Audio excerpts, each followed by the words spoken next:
Hey guys, welcome back. I know we've been there all too often, and maybe more often than some of the others, right? When you're ready to buy your BMW, you want to make sure that you buy something that's not going to be a piece of junk, for one, something that you're going to have a great ownership experience on, something that's fun, right? You got to get some power out of it, if depending on which BMW that you buy. You want to have all those pieces rolled up into one, so that way you're just going to have a fun time, period.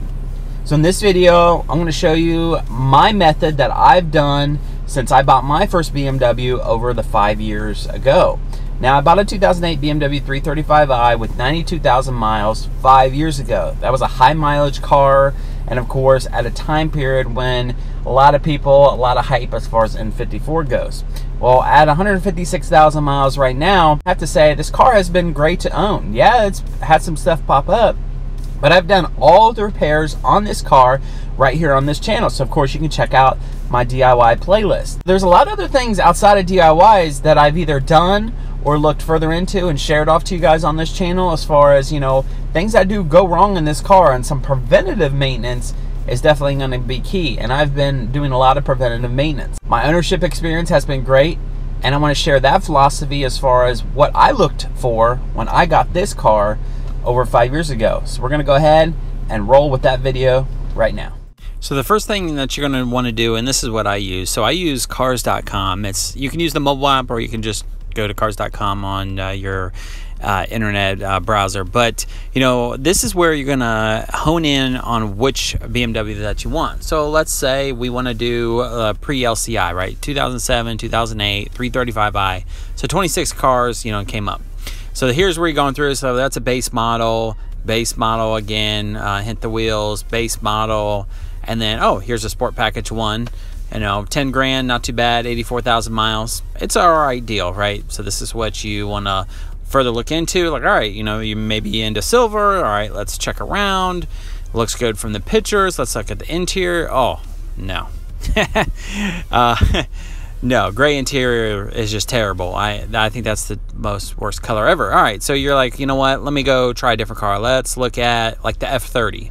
All right, maybe you want the newer body style as far as on a BMW 335i. So we'll go do 2015 and then go to 2012. Do the search results, hit apply, and we're gonna get down and look what's out there. So just kind of checking it out.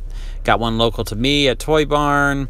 You know, some as far as pre-certified, some sport package, M Sport package. Oh, here's a white one, 20,000, pretty good deal, 2013. It's definitely M Sport.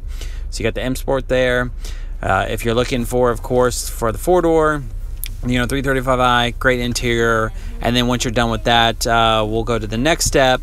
Once you find the car that you need to find. Once you've landed on the BMW that you want to get and you looked at everything else, a pre-purchase inspection definitely needs to be done. This is going to check for any oil leaks, any kind of cautionary items, things that are doing well on that BMW that you're looking for, and it's going to spot any kind of other tests that they need to run or any other issues that you may come across. This is going to be your buying power to ensure you don't buy a junk car. Now, next up after the pre-purchase inspection is you want to check over the previous maintenance and just to see what's coming due. This will help you negotiate the price of your BMW that you want to buy. Next is an easy one, and it's checking the body condition of the BMW, meaning how well has the paint been maintained? Are there any cracks, dings, dents, all the simple stuff. This actually does do a great job to show you how well it was maintained previously.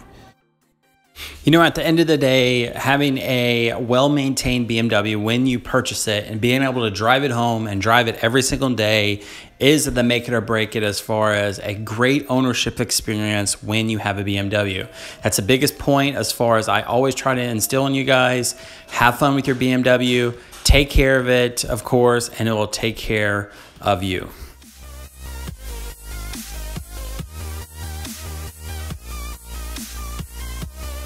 You know, when you're ready to buy your first BMW or yet another BMW, making sure the big things are checked off, right? The pre-purchase inspection if you're not getting a warranty, right? It's a little bit different if you're going down the warranty route because you have a kind of a safety net. If something goes wrong, you can take it back and get the warranty. Buying a used BMW with no pre-purchase inspection is a bad idea. Please get a pre-purchase inspection Do not go off of their maintenance sheet. Do not go off of Carfax. All those things are helpful. They're not a complete waste, but you need to do a full, complete diagnostic mechanical review that a pre-purchase inspection will do. That is truly going to be key to a great ownership experience, and of course save you money in the long run, just so you don't buy a BMW that has been neglected all this time. BMWs are truly great cars, but you have to find one that has been taken care of, so that way your experience is great as well. I think that's the biggest message on this video, is that they get a bad hype, right? As far as, you know, money pits, or, you know, break my wallet, whatever you want to call it for these cars. Doing the repairs yourself, getting the parts sourced from, you know, an online retailer that has great pricing, lifetime replacement guarantee like FCP Euro, stuff like that is going to be, you know, the game changer when you're ready to do, you know, some repairs on your BMW. You don't have to take it to the dealer. You don't have to take it to an indie shop. A lot of these repairs are pretty simple to do. You just have to follow the step-by-step as far as user guides to do that, and having some of the right tools, that helps. The majority of the pricing for repairs on BMWs is labor costs, not so much the part itself, right? You're gonna spend $800 to replace a $30 part. It's just how it is. Hopefully my guide helped you guys as far as drilling down to getting that BMW and what to look out for and the best way to buy one. That's the philosophy I've had and I've done all along. Appreciate you stopping in today. Please be sure to give this video a nice thumbs up, subscribe if you haven't, and catch you next time. See ya.